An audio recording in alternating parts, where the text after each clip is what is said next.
A história de Warren Buffett, sabe, não é sobre aquelas jogadas geniais no mercado financeiro. É sobre uma disciplina que chega a ser quase sobre-humana e uma mentalidade, assim, inabalável. Foi isso que transformou princípios bem simples na maior fortuna já construída com investimentos. Vamos entender direitinho como isso aconteceu. Pois é, essa é a grande questão. Como é que o chamado Oráculo de Omaha conseguiu resultados tão extraordinários, seguindo uma filosofia que parece o contrário de tudo que a gente vê por aí no mercado? A resposta, na verdade, está lá na formação dele, nas lições que ele aprendeu bem cedo na vida. Tudo começou aqui. O Buffett nasceu bem no meio da Grande Depressão, então ele viu de perto o que a insegurança financeira pode fazer com as pessoas. E esse cenário, bom, ele não só forjou uma geração inteira, mas foi o laboratório perfeito para ele entender o verdadeiro valor do dinheiro e, claro, do trabalho duro.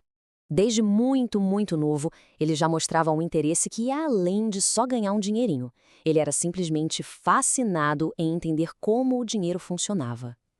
Cada um desses pequenos negócios foi uma verdadeira aula prática sobre margem de lucro, fluxo de caixa e o comportamento do consumidor.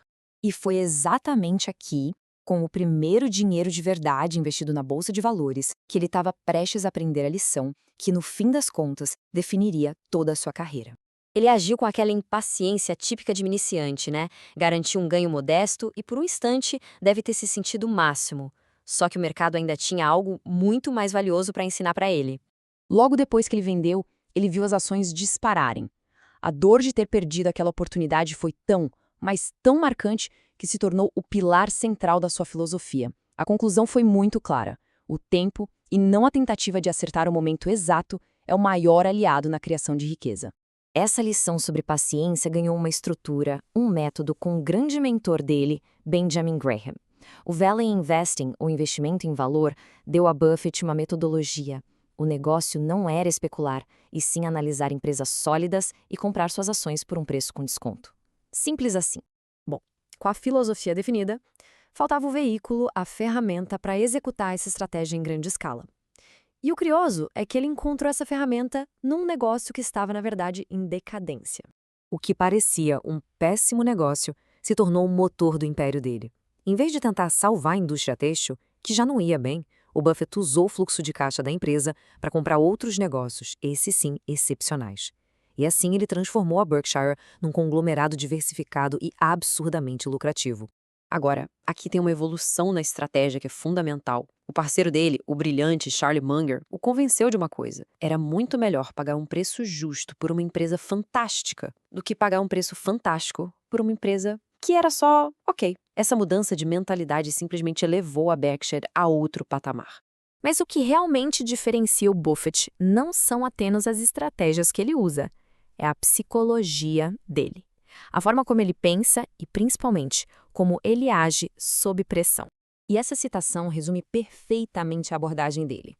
Para ele, as altas e baixas do mercado não são um guia para a ação, mas sim uma fonte de oportunidades. O mercado oferece preços, a análise e a decisão são feitas de forma totalmente independente.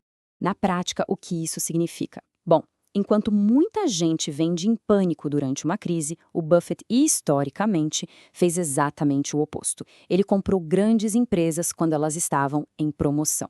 Ele não tenta prever a chuva, ele constrói a arca com antecedência, sempre mantendo a disciplina e o foco no valor a longo prazo. E esse desapego emocional todo se reflete na vida pessoal dele. Ele mora na mesma casa há décadas. E isso demonstra que, para ele, o objetivo do dinheiro não é o luxo, mas sim a liberdade, a independência de poder alocar a capital da forma mais racional possível.